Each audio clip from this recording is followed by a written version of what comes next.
Okay, so hello, this is Ziyi, and I'm doing my self-cultural report video for the course of intercultural communication. So here we go. Again, my name is Ziyi, and I'm from China. My mother is from Qingdao, Shandong province, but my father is from Beijing. So according to Chinese tradition, my ancestry is from Beijing.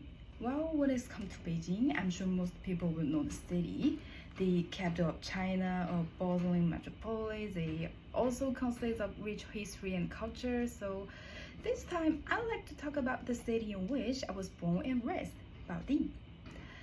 And the city is located in Hebei province in the north of China, and it's very close to Beijing because I can get there by train in less than an hour.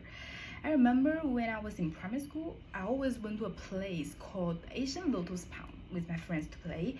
It is one of the 10 most beautiful gardens in China, and it's like an oversized landscape garden. With white lotus flowers and violets, the whole lake looked like a colorful classic Chinese ink painting. My friend and I often rode a small wooden boat to the center of the pond to pick lotus scents to it. And of course, in addition to this place for my childhood memories, there are also that's the Pavilion, office of the Governor General of Ziyi, and Renzhuang Road Battles ruins, which are full of fascinating places of interest that the parcels of heritage left to us by our ancestors. And when it comes to the food, they are countless. Bayun jambons, donkey meat barbecue, and so on. And in terms of objects, Baoding three treasures, which are erembo, sweet soy paste, and a type of vegetables called chunbulao, made the most famous. In addition to this history in landscape architecture and food culture, Baoding also contains a lot of traditional customs like other cities in China.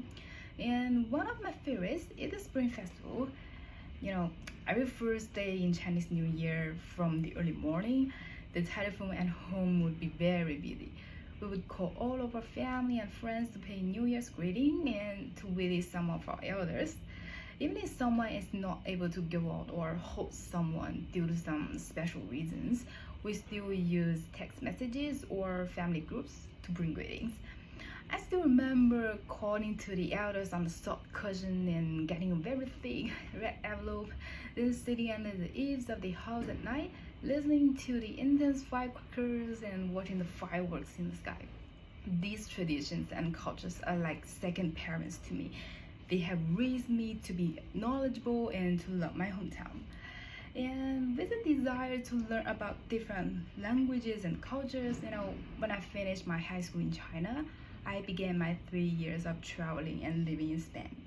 First, I went to Granada, where my first experience in intercultural communication happened. At that time, I had studied in Spanish at a language school called Infolix. And on my first day of class, the teacher asked each of us to introduce ourselves.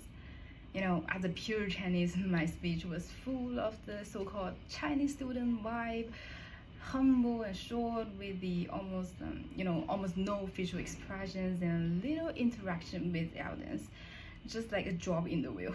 But soon I realized that those students in my class who came from other countries, especially European countries, were very different from me.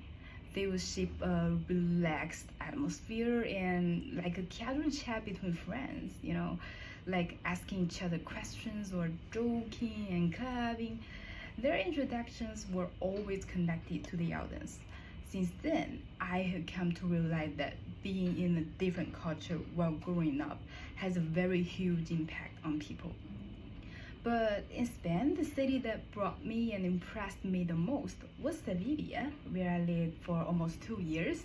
The passion of flamingo and the royal palaces and all kinds of buildings left behind by the Moros.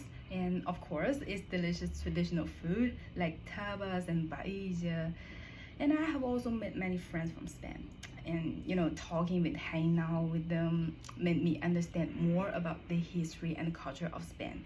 And these cultures have deeply influenced me, like in terms of gender. In China, people always demand more from women than men, and some of the demands are even very rude. even though a lot of women are not, are very uncomfortable with it. They don't dare to speak out. I used to be one of the silent ones, but since I have lived in Spain and have been influenced by the feminist movement there, I have become bold in defining my rights and speaking out for women. When I came back to China to meet my family and friends, they all say that now I have the traditional Chinese modesty and elegance, but also the unique enthusiasm and confidence of Spanish culture. So yeah, just like the communication accommodation they repost, the collision of two different cultures, Chinese and Spanish, has made me who I am now. And now I have come to study in Malaysia, which is a completely different country from China and Spain, and also a place with various cultures. I believe that through years of study there, this place will fulfill a better me in the future. Okay, so that's it.